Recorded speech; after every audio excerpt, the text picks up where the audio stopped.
नमस्कार साथियों, मेरा नाम है विक्रम पांडे।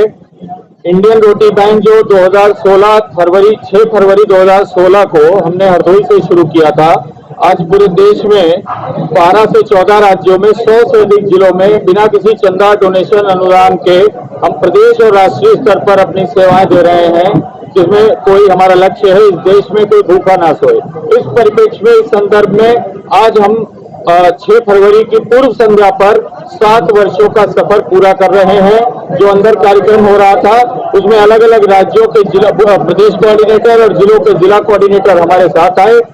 हमें आज के इस कार्यक्रम में सहयोग दिया सम्मानित लेनिन रघुवंशी जी, और उनकी जो ये संस्था है PVCHR वो हमारे साथ है, जो लोगों में भोजन की बर्बादी और भोजन में जो ऐसी क्वालिटी यूज होती है, ऐसी चीजें, ऐसी सामग्री प्रयोग की जाती है जो हमारे स्वास्थ्य के लिए हानिकारक होती है, इन दो विषयों को जोड़कर इंडियन रोटी बैंक के 7 वर्ष पूर्ण होने के अवसर और जो समाज में जो खान पान में खाद्य पदार्थ की जो मौजूदा स्थिति परिस्थिति है, इन दोनों विषयों पर संगोष्ठी जिला और प्रदेश कोऑर्डिनेटर्स ने मिलकर की। उस विषय पर हमारे पूरे इंडियन रोटी बैंक परिवार में उनको मार्गदर्शन देने के लिए, अपना स्नेह योगदान देने के लिए आप लोगों ने समय निकाला। मैं आप लोगों का हार्दिक स्वागत करता हूं। मैं इस इंडियन रोटी बैंक का संस्थापक हूं, जिन्होंने पहला हरदोई में रोटी बैंक खोला था, फिर सीतापुर, उन्नाव, कन्नौज, फर्रुखाबाद, ऐसे होते हुए आज देश के 100 से अधिक जिलों में रोटी बैंक है। और इसके अलावा हमारा एक देश नाइजीरिया, अफ्रीका की एक देश है, वहां भी एक यूनिट इंडियन रोटी बैंक की प्रारंभ की गई है। तो आज की पत्रकार वार्ता इसी परिप्रेक्ष्य में रखी गई है। हमारे बीच में कुछ अतिथि आए हैं, आप सभी जानते हैं, सम्मानित दीपू भैया stand up comedian Uttar Pradesh के रहने वाले हैं और बंबई में जिन्होंने झंडे गाड़े हैं, आप हमारे बीच में हैं। डॉक्टर राम पुनियानी विचारक हैं, प्रोफेसर हैं और पेशे से डॉक्टर हैं, लेकिन इतिहास की सबसे ज्यादा उनको जानकारी, हमारे लिए गौरव की बात है, वो यहाँ है। पूनम पंडित जी हैं जो किसान आंदोलन से जुड़ी रही, शूटर भी रही और हमारे साथ हैं। सम्मानित नकुल भैया हैं जो मेरे अग्रज भी हैं और उत्तर प्रदेश बार काउंसिल के सदस्य रहे, कैबिनेट मंत्री रहे सरकार में, हमारे लिए गौरव की बात है। मैं शुरू करूंगा दीपू भैया से कि वो अपनी बात रखे। सम्मानित दीपू भैया। मैं दीपू श्रीवास्तव कानपुर का रहने वाला हूँ, लेकिन मुंबई में हूँ 20-22 सालों से। देश को हंसाने का ठेका लिया था हमारे बड़े भाई साहब ने, राजू श्रीवास्तव जी ने। उन्हीं के पद पे मैं चल रहा हूँ और 22 सालों में जो भी सीखा है, मजाक मजाक में 13-14 कंट्री की यात्रा भी कर ली है। लेकिन अभी आज से 2 साल पहले मुझे पहली बार मिले थे विक्रम भैया, और उन्होंने अपनी बातें बताई, इंडियन रोटी बैंक के बारे में बताया। मुझे बहुत अच्छा लगा कि इंडियन रोटी बैंक सिर्फ एक नाम नहीं है, एक NGO नहीं है, ये एक मुहिम है देश के लिए, और एक भूखों को खाना खिलाना बहुत पुण्य का काम होता है। तो मैंने जब इनसे सुना इनके मुंह से, तो मैंने तुरंत उनको प्लान बताया। मैंने इनको प्रॉमिस किया कि आप जब भी मुझे बुलाएंगे तो मैं दुबई के साथ आऊँगा। और मैं कल कुवैत में था, कुवैत से आया मुंबई के लिए, और बहुत अच्छा मौका है। सभी हमारे विशिष्ट लोगों को सुनने का मौका मिला, सबसे आशीर्वाद मिला। क्योंकि मैं कॉमेडियन हूँ और कॉमेडियन फैमिली से आता हूँ, तो इनके साथ जब पहली बार मिला 2 साल पहले, अचानक मेरे सामने ये खड़े हो गए आके, तो मैंने विक्रम जी को बोला आपकी तारीफ, ये फौरन बोले करो करो मजा आता है। तो मैं समझ गया कि ये अच्छे इंसान है, और हमारी दोस्ती हो गई और मैं अपना समय निकाल कर और पूरा परिवार इंडियन रोटी बैंक पूरा परिवार है, और परिवार के मैं सदस्य बन गया। और मैंने इनको प्रॉमिस किया कि मेरे लाइफ जो भी सेवा होगी मुंबई में, आप मुंबई में रोटी बैंक विस्तार से वहाँ बढ़ाइए, वहाँ पे शाखा खोलिए, उससे जो भी होगा मैं वहाँ पूरी कोशिश करूँगा कि इसको विस्तार रूप देने के लिए। और पूरी टीम को मेरी बहुत बहुत बधाई और बहुत बहुत थैंक्स कि आप मेहनत कर रहे हैं। Doctor Ram Puniyani sir.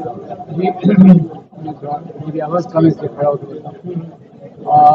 वैसे तो मैं मुख्य रूप से सांप्रदायिक सद्भावना के लिए काम करता हूँ, और रोटी बैंक का मैं शुभकामनाएं देने इसलिए आया कि मुझे लगा कि आज के समाज में रोटी, कपड़ा, मकान ये मुख्य मुद्दे हैं, और लोग इनसे ध्यान हटाकर दूसरी तरफ यहाँ समाज का ध्यान हट रहे हैं, जिससे यहाँ की जो न्यूट्रिशन, जिसको अंग्रेजी में कहते हैं, वो गिर रहा है।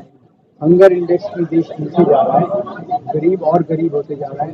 तो ऐसे मौके पर रोटी बैंक जैसी संस्थाओं की बहुत ज़रूरत है, और हमें उस दिशा में काम करना है जहाँ हम समाज के मुख्य मुद्दों पर लाएं, ताकि लोगों को 2 टाइम की रोटी, कपड़ा, घर ठीक से मिल सके। और उसमें बहुत अच्छी पहल है और इनको और सफलता मिली है। इस सफलता के लिए मैं उनको और शुभकामनाएं देता हूँ। सम्मानित पूनम पंडित जी। आप वहीं बैठे रहिए, पूरा आप जो है ब्रीफ कर दिए, क्योंकि अलग अलग जो है खबर चलेगी भी नहीं। मैं ऐसे ही बोल दूंगी, हाँ, आवाज आप बहुत तेज। थोड़ा आगे आइए। पहले अपना परिचय दीजिए। जी, मेरा नाम पूनम पंडित है और मैं एक नेशनल शूटर हूँ। ओपन से इंटरनेशनल खेली हूँ। किसान आंदोलन जब देश में हुआ था तो मैंने उसका मुझे मौका मिला, मेरा सौभाग्य है कि मैंने नेतृत्व किया पंचायत की देश के हित में, क्योंकि देश का जो अन्नदाता है वो किसान है, वो सबको रोटी खिलाता है। और आज हम यहाँ पे आए हुए वो भी रोटी का ही मामला है। तो जब जब देश में किसानों के मुद्दे या बेटियों पे अत्याचार, तमाम ऐसे मुद्दे जिनको जरूरत है हमारी जैसी आवाजों की, मैं वहां पर उनके साथ खड़ी रहूंगी। और ये इतना छोटा सा मेरा परिचय है। और आज इंडियन रोटी बैंक जो है, आज तो 7 वर्ष पूरे हो गए हैं। पहले तो मेरी सबको शुभकामनाएं हैं विक्रम भाई को और समस्त जो इनकी टीम है, पूरे जितने वॉलंटियर्स हैं सभी को। सबसे पहले दुर्भाग्य मेरे देश का कि रोटी बैंक जैसी संस्थाओं की जरूरत पड़ी, तो मैं कहूंगी कि सिस्टम की कहीं ना कहीं नाकामी है। मैं कहूंगी कि कहीं ना कहीं सरकार की नाकामी है। कुछ लोग ये ना कह दें कि राजनीति बातें हो रही है, बिल्कुल नहीं हो रही है। अगर ये बातें पहले भी होती, पहले भी ऐसा होता है, कहीं ना कहीं हमारे सिस्टम का कुछ ना कुछ हेर फेर खेल रहता है। लेकिन आज इसमें शुभकामनाएं सबसे पहले मैंने दी है और दूंगी आगे भी। लेकिन दुर्भाग्य भी मैं कहूंगी कि हमारे देश में इतना सब कुछ होने के बावजूद, देश में हमारा कृषि प्रधान देश कहा जाता है और आज रोटी के लिए लोग परेशान। एक तरफ तबका लगा हुआ अमीर को अमीर बनाने में और एक तबका लगा हुआ है कि वो गरीब को गरीब बनाने में।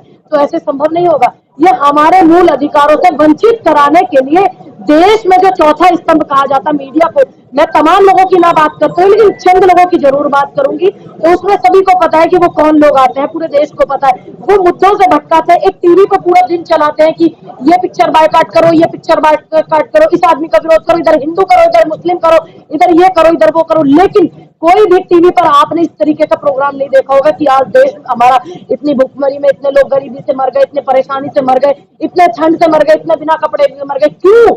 क्यों? अगर हमारे देश में मन की बातें होती है तो उसमें जनता की मन की बात क्यों नहीं हो सकती कि हाँ आज मैं 2 रोटी के कारण मर गया, मैं अपने शब्द बोलने के लायक भी नहीं रह पाया, कि आज मैं 2 कपड़े के कारण मैं मर गया। ये तो अगर हमारे देश में या तमाम देशों में ये प्रथा ही ना हो, संस्थाओं की प्रथा ना हो, रोटी बैंक जैसी संस्था ना हो, फाउंडेशन ना हो, तो फिर क्या होगा हमारे देश के ऐसे गरीब लोगों का? जो कुछ लोग तो कमाने के काबिल भी नहीं है। मान लीजिए बुजुर्ग हो जाते हैं, नहीं कमा पाते हैं, उनके तो बच्चे भी उनको, सभी नहीं कुछ लोग, उनके बच्चे भी उनको घर से बाहर निकाल देते। अगर नहीं निकालते तो तमाम वृद्धाश्रम भरे हुए नहीं होते, है ना? तमाम वृद्धाश्रमों में जो भीड़ नहीं होती अगर नहीं निकालते। तो इस तरीके की जो चीजें हैं, अगर मान लीजिए ऐसी संस्थाएं काम कर रही हैं तो क्यों हमें योगदान सभी का नहीं मिलना चाहिए? मिलना चाहिए ना। अभी यहाँ पर जितने लोग आए हुए हैं ये सिर्फ हम माध्यम है कि रोटी दे रहे हैं, हम नहीं दे रहे हैं। देने वाला सब वो परमात्मा है, वो ईश्वर है, हम सिर्फ एक जरिया है, जरिया कह सकते हैं। ये एक ऐसा यज्ञ है जिसमें हम आपको सभी को हमें मिलकर के आहुति देनी चाहिए और इस यज्ञ को संपूर्ण करना चाहिए। ये ना अकेले विक्रम जी के करने से होगा, ना अकेले रोटी बैंक के करने से होगा, ये आप और हम सबको मिलकर करना होगा, तभी इसमें यज्ञ को सफल किया जा सकता है। किसान की बात करें, किसानों को वजूद खत्म होता चला जा रहा है। किसने कहा? आप अपनी मेरी बात सुनिए, आप ये गलत बोल रहे हैं। पहले मेरी बात सुनिए पत्रकार महोदय, आप यहाँ गलत है। जिस दिन से किसान आंदोलन हुआ उस दिन से किसान का जो वजूद है वो देश में न किसी पार्टी का है, न किसी मंत्री का, न देश के प्रधानमंत्री का। पहले मैं आपको यहाँ करेक्ट कर दूं, देश में जो सबसे पहले वजूद शास्त्री जी देखा गया थे, किसान से बड़ा कोई वो नहीं है हितैषी देश का, ये सच था। लेकिन कुछ समय के बाद आप देख रहे हैं चीजों को, किसानों के हित में कोई चीज नहीं आती। आज भी किसानों का एमएसपी का सारा सिस्टम है, सब पता है। जब पत्रकार महोदय सवाल करेंगे किसानों का तो मैं बिल्कुल जवाब दूंगी। आपने पूरा सवाल सुना ही, कहा जो मैंने कहा कि किसानों का कुछ नहीं है, कैसे नहीं है? किसानों के बिना तो देश में कुछ नहीं हो सकता। देश का अन्नदाता पेट भरता है, वजूद खत्म होता जा रहा है। आपको नजर आ रहा है, हालात देखिए, जहाँ पे आपको शहर में तब्दील होता चला मैं तो बोल रही हूँ उनको, किसान अपनी जमीनें बेच रहा है। चलिए हम लोग आज रोटी बैंक भी किसानों से ही चलेगा। मैं क्लियर कर दूं, भाई जो पीछे खड़े बोल रहे हैं, रोटी बैंक, रोटी भी किसानों से ही आएगी बड़े भाई। जो आप और कैसे लड़ पाएंगे? जिस हद से हमसे लड़ा जाएगा, जिस हद तक लड़ा जाएगा देश में किसानों के लिए, बेटियों के लिए, गरीबों के लिए, मजदूरों के लिए, मजदूरों के लिए, जब जब मेरे मुंह से आवाज निकलेगी तो वो इनके हित में निकलेगी। 1 मिनट देखिए, आज का जो विषय है 100% गैर राजनीतिक, गैर धार्मिक, गैर जातिवाद। इंडियन रोटी बैंक किसी भी वर्ग, धर्म, जाति, मजहब सभी को एक साथ लेकर चलने की मंशा, सभी को एक साथ लेकर चलने के विचार और इंडियन रोटी बैंक के विचार से जी सेनेटर जी आप जी मैं उत्तर प्रदेश ठीक है परेशान हो बैठिए आराम से, जी। कोई दिक्कत नहीं है। रोटी के लिए बहुत बहुत बधाई भाई विक्रम पांडे जी को। आज हम सब लोग यहाँ पर एकत्रित हुए हैं।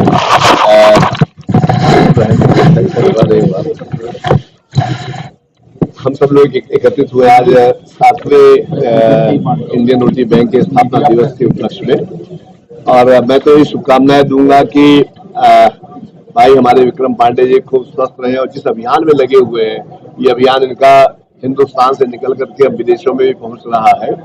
और जो इनकी सोच है इसके पीछे, जो इनकी मकसद है कि भाई कोई भी व्यक्ति, हम लोग ऐसे ऐसे लोगों को ढूंढते रहे जिनको कि रोटी बैंक के माध्यम से ऐसा मौसम देखने को मिले, ऐसा माहौल देखने को मिले कि हिंदुस्तान में ऐसे भी लोग हैं जो इस बात के लिए तत्पर है कि कोई भूखा न सोने पाए, सबको भोजन मिले, सबको रोटी मिले। तो मैं इनको आज के इस शुभ दिन पर साधुवाद देता हूँ और ये शुभकामनाएं देता हूँ कि ये इस इनका जो ये 7वां वर्ष चल रहा है, 25वां भी हो, 50वां भी हो और 100वें वर्ष में भी हम सब लोग इनको आशीर्वाद देने के लिए यहाँ पर उपस्थित रहे और ये यूं ही तरक्की करते रहे। बहुत बहुत